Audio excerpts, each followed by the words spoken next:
Okay, let's dive into one of the most brutal and pivotal battles of the Vietnam War. This was a clash that would fundamentally change America's entire role in the conflict. Just imagine hearing that. This desperate cry overheard on a field telephone while Allied planes were pounding his position. It just perfectly captures the sheer ferocity of what went down in Dong Xoai in June of 1965. That cry of brutal, brutal wasn't just about a single moment. It really tells you everything about the savage new phase of the war that was kicking off. To really get why this one battle was so incredibly fierce, we've got to zoom out and look at the bigger picture, the Viet Cong's really ambitious 1965 summer offensive. So, Saigon's government was in total political chaos, and North Vietnam saw a golden opportunity. The goal was simple, and it was absolutely ruthless: cripple the South Vietnamese military and grab as much territory as possible before the Americans could really get their feet on the ground. And right at the heart of this whole offensive was Dong Xoai. I mean, look at it. It was a critical crossroads, a choke point where these major highways came together. If you controlled Dong Xoai, you controlled the movement of troops and supplies for the entire region. And believe me, both sides knew it. So who was holding this vital spot? Well, it was a small kind of patchwork force. We're talking fewer than 700 men in total. A mix of local militia, some irregular troops, and a tiny group of just 20 Americans, 11 from the Special Forces and 9 Navy Seabees. They were about to face a Viet Cong force of over 2,000. All right, let's set the scene. It's the night of June 9th. Under the pitch-black cover of darkness, the Viet Cong's 272nd Regiment quietly crept within just 100 meters of the camp defenses. They were ready to unleash absolute hell. The attack kicked off just before midnight with a massive mortar barrage. The first wave of infantry got torn to shreds by minefields and barbed wire, but the second wave was way more coordinated. They punched right through, forcing the surviving Americans and their allies into a desperate last-ditch stand at the district headquarters. And this is where you just see the sheer brutality of the Viet Cong's tactics. To get through the defenses, some soldiers literally threw themselves onto the barbed wire, creating human bridges so their comrades could run across their backs. They were using flamethrowers and grenades to clear the trenches in this horrific, close-quarters fighting.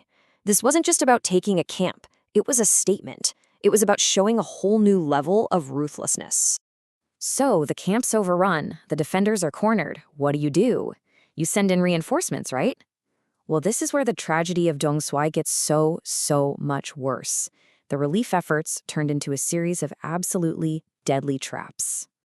The first rescue attempt was just a complete catastrophe. The AVRVN 1st Battalion was split up and sent to 2 different landing zones. One group lands after seeing what they thought were friendly civilians waving them in. Nope, they were Viet Cong soldiers who opened fire immediately.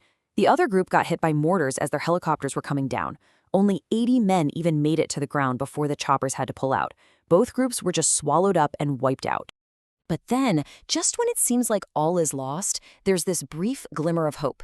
In a really daring move, helicopters dropped the ARVN 52nd Ranger Battalion just 45 meters from the Viet Cong positions. The surprise actually worked.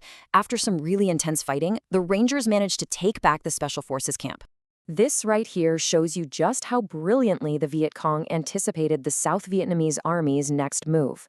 The elite ARVN 7th Airborne Battalion gets sent in to reinforce the town. Their mission? March to that same plantation to look for survivors from the first ambush. They walked straight into a perfectly laid trap. And to make matters worse, the weather was terrible, so air support was basically useless. The Viet Cong's 271st Regiment just used their superior numbers to surround and annihilate the paratroopers. The whole battalion was shattered, broken into these small, terrified groups, and then hunted down in the jungle. Only about 150 of these elite soldiers managed to make it back to Dong Xoai alive. So, the battle for Dong Xoai was finally over. But the fighting had come at this absolutely staggering human cost. And it was that cost that was about to force a dramatic, game-changing shift in the war. In the fog of war, getting exact numbers is nearly impossible, and you can see that right here with these conflicting claims. Both sides said they inflicted huge casualties on the other, but what's absolutely undeniable, no matter whose numbers you look at, is the immense scale of the losses. We're talking hundreds dead on both sides in just a few days of fighting. For the South Vietnamese Army, this battle was a complete bloodbath. They lost over 400 of their best soldiers, with hundreds more wounded or missing. These were crippling losses for an army that was already stretched pretty thin, and it just shattered the morale of some of their most elite units. And for that tiny group of American advisors and personnel, the losses were just devastating. 18 Americans were killed. That's a huge percentage of the small contingent that was there at the start. This really brought the raw brutality of the war home to the American public in a new and visceral way. The scale of the South Vietnamese defeat completely rattled the American command. General Westmoreland, the American commander, feared the ARVN was on the verge of collapsing, so he made a monumental decision. He was going to commit American combat troops directly into the fight. He ordered elements of the elite 173rd Airborne Brigade to get ready for battle, but by the time America's best paratroopers arrived at the staging area, it was too late. The Viet Cong had done what they came to do. They had mauled the ARVN, and then they just melted back into the jungle, leaving behind a battlefield of ghosts. So sure, the South Vietnamese flag was flying over Dong Xoai again, but it was a totally hollow victory.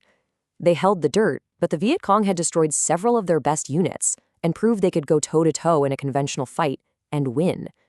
The real strategic victory belonged to them. This whole bloody affair exposed a really painful truth for the American leadership. The Viet Cong's success forced a question that they just couldn't ignore anymore.